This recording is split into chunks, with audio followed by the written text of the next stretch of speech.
It's been windy and dry, and wildfires are burning in Colorado Springs. This morning, evacuations are still in place there and in some parts of Teller County.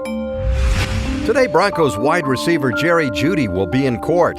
He's accused of locking away his girlfriend's wallet and other items to keep her from leaving the state.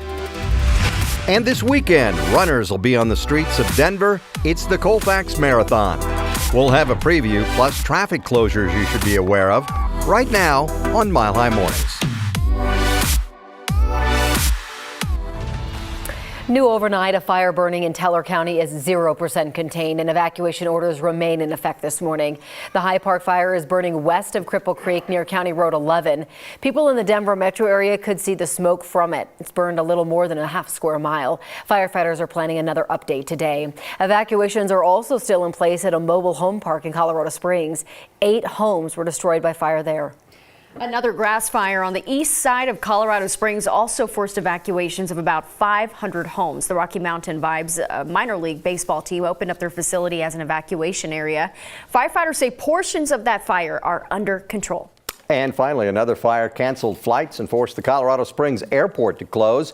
And that fire started by a deputy's car. It got stuck in some tall grass. The sheriff's office says the deputy tried to put out the fire, but it quickly grew because it was so windy out there. They think the catalytic converter probably started the grass on fire. Scary. Now, the good news is that the deputy wasn't hurt, and the evacuations around the airport have now been lifted, and the airport is back open as well. Yeah, but fire danger is still a concern with more windy days ahead of us. Ed is tracking your weekend forecast, and it's going to be a dry one, too. Yeah, welcome to fire season. And it looks like for the foreseeable future, we're just going to have temperatures well above normal and those windy conditions off and on. Now, we do have some clear skies, just a few clouds around the edges. All we're seeing right now, 44 degrees is the temperature at this hour. We do have a few clouds over the eastern plains, and they will continue to move out of the area. We'll see just partly cloudy skies by afternoon. A few more clouds overnight, starting Saturday with sunny but partly sunny skies. And then we see an increase in clouds in the afternoon, but not a lot of moisture from them anywhere. 75 degrees is where we'll go today with windy and mild conditions. We'll call it breezy tomorrow with 80 degrees.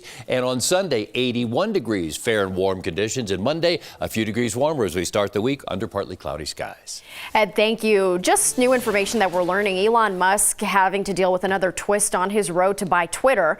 Musk says that the deal is temporarily on hold. The $44 billion purchase of Twitter is pending details on spam and fake accounts of the social media platform. So this stall comes just a day after Twitter fired 2 of its top managers.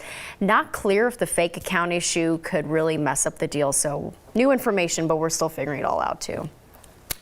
What was Elon Musk doing in that video? I don't know. Okay. Blowing a kiss? The other big story we are following today is the arrest of Broncos wide receiver Jerry Judy. He is scheduled to be in court later this morning. 9 News reporter John Glasgow outside the Arapahoe County Courthouse this morning. And John, investigators say Judy locked up some of his girlfriend's valuable items. Yeah, that's what they're investigating right now. Jerry Judy is accused of locking away his girlfriend's wallet and their baby's formula so she couldn't leave him. Now, he'll be in court today facing charges of criminal tampering and domestic violence. Deputies with the Arapahoe County Sheriff's Office took him into custody around noon yesterday. The charges Judy is facing are a misdemeanor. Arapahoe County Sheriff says that there was no physical contact between Judy and his girlfriend. He and his girlfriend have a 1-month-old daughter. Arrest documents say that he locked his girlfriend's wallet and their daughter's medical paperwork in his car.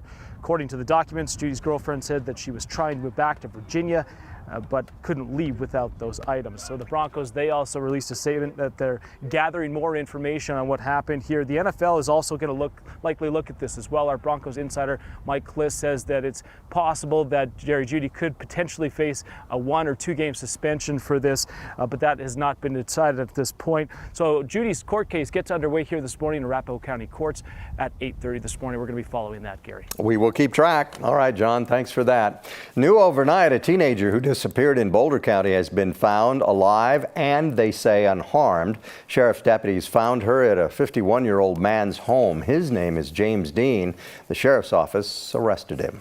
Also new overnight, Denver police say a burglary suspect is seriously hurt. Police say the suspect ran from officers in the area of 16th and Little Raven and climbed over a fenced-in area where a train travels. The suspect was then hit by a train and is now in the hospital.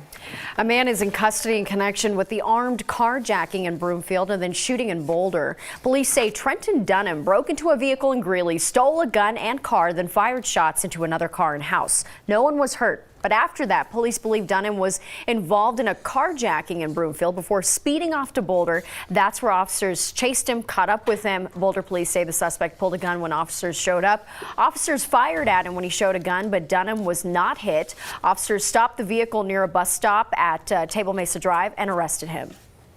It is 5 after 5 right now. In about an hour, Cherry Creek State Park will reopen to boating. It has been closed while rescuers search for a man who disappeared underwater there.